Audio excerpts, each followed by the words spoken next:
Pertama-tama, perkenalkan terlebih dahulu, nama saya Azahra Gunawan Putri dari Subunit Dusroha A. Pada kesempatan ini saya akan menyampaikan atau mensosialisasikan mengenai konsep agrowisata yang diharapkan nantinya dapat bermanfaat dan dapat membantu dalam proses pembentukan atau pengadaan agrowisata di Desa Dusroha. Langsung saja, pada bagian pertama saya akan menjelaskan definisi dari agrowisata.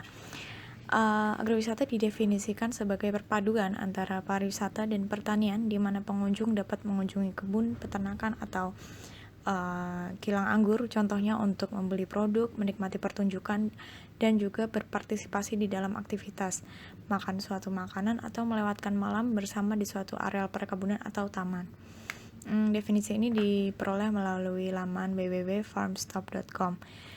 Kemudian ada ahli lain yaitu Sucipta yang pada tahun 2001 memiliki pendapat bahwa agrowisata ini merupakan sebuah sistem kegiatan yang terpadu dan terkoordinasi untuk pengembangan pariwisata sekaligus pertanian dalam kaitannya dengan pelestarian lingkungan dan peningkatan kesejahteraan masyarakat petani. Nah, tujuan dibentuknya agrowisata ini adalah untuk memperluas pengetahuan, pengalaman rekreasi, dan hubungan usaha di bidang pertanian. Melalui pengembangan agrowisata yang menonjolkan budaya lokal dalam memanfaatkan lahan, diharapkan kegiatan ini dapat meningkatkan pendapatan dan mensejahterakan masyarakat, terutama petani, sembari melestarikan sumber daya berupa lahan pertanian maupun perkebunan, serta memelihara budaya maupun teknologi lokal yang umumnya telah sesuai dengan kondisi lingkungan alaminya. Nah, agrowisata dapat dikelompokkan ke dalam wisata ekologi atau ekotourism, yaitu kegiatan perjalanan wisata dengan tidak merusak atau mencemari alam dengan tujuan untuk mengagumi dan menikmati keindahan alam, hewan atau tumbuhan liar di lingkungan alaminya, serta berfungsi sebagai sarana pendidikan baik bagi pengunjung maupun bagi pengelola. Nah, selain juga dikelompokkan ke dalam wisata ekologi, agrowisata ini juga memiliki prinsip-prinsip yang sama dengan ekologi atau wisata ekologi. Nah, prinsip-prinsip tersebut ini yang pertama, menekan semaksimal mungkin dampak negatif terhadap alam dan kebudayaan yang dapat merusak daerah tujuan wisata. Kemudian, memberikan pembelajaran kepada wisatawan mengenai pentingnya suatu pelestarian. Menekankan pentingnya suatu kegiatan usaha yang bertanggung jawab kepada lingkungan, sosial, dan juga budaya. Selanjutnya, mengarahkan keuntungan ekonomi secara langsung untuk tujuan pelestarian, manajemen sumber daya alam, dan kawasan yang dilindungi. Lalu, mendorong usaha peningkatan manfaat ekonomi untuk negara, pebisnis, dan masyarakat lokal, terutama masyarakat yang tinggal di wilayah sekitar daerah tujuan wisata. Dan yang terakhir, mempercayakan pemanfaatan sumber energi, melindungi tumbuhan-tumbuhan dan binatang liar, dan menyesuaikan dengan lingkungan alam dan budaya setempat. Prinsip-prinsip tadi itu dikemukakan oleh Wood pada tahun 2000.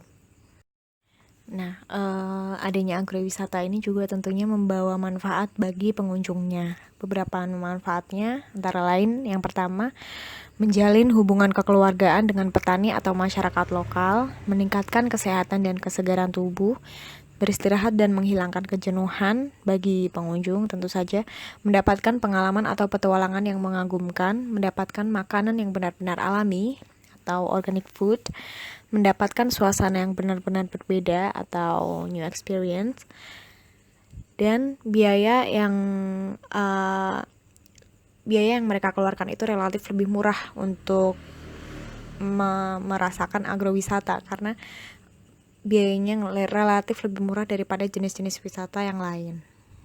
Nah, pada pola pengelolaan agrowisata yang dikembangkan, perlu dilakukan dengan mengikut sertakan masyarakat setempat dalam berbagai kegiatan yang menunjang usaha agrowisata. Dengan keikutsertaan masyarakat di dalam pengembangan agrowisata, diharapkan dapat ditumbuh kembangkan interaksi positif dalam bentuk rasa ikut memiliki untuk menjaga eksistensi objek wisata tersebut. Nah, peran serta masyarakat seperti yang telah saya sebutkan sebelumnya, ini dapat dilakukan melalui Yang pertama, masyarakat desa yang memiliki lahan di dalam kawasan yang dibangun agar tetap dapat mengolah lahannya, sehingga menunjang peningkatan hasil produk pertanian yang menjadi daya tarik agrowisata. Dan di sisi lain, akan mendorong rasa memiliki dan tanggung jawab di dalam pengelolaan kawasan secara keseluruhan. Berikutnya, melibatkan masyarakat desa setempat di dalam kegiatan perusahaan secara langsung sebagai tenaga kerja, baik untuk pertanian maupun untuk pelayanan wisata, pemandu, dan lain-lain. Untuk itu, pihak pengelola perlu melakukan langkah-langkah dan upaya untuk meningkatkan pengetahuan dan keterampilan tenaga kerja khusus yang berasal dari masyarakat. Nah, kemudian yang terakhir, menyediakan fasilitas dan tempat penjualan hasil pertanian, kerajinan, dan cenderamata bagi masyarakat desa di sekitar kawasan, sehingga dapat memperkenalkan komoditas atau cenderamata khas daerah setempat sekaligus untuk meningkatkan penghasilan masyarakatnya. Di masa yang akan datang, prospek pengembangan agrowisata ini diperkirakan akan sangat cerah karena banyak kalangan manusia yang semakin merasakan kejenuhan akibat pekerjaannya yang monoton dan penuh kesibukan.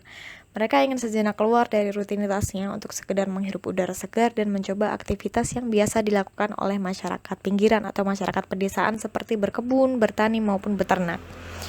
Nah, di desa Dosroha sendiri, saya melihat potensi yang besar untuk dapat dikembangkan agrowisata.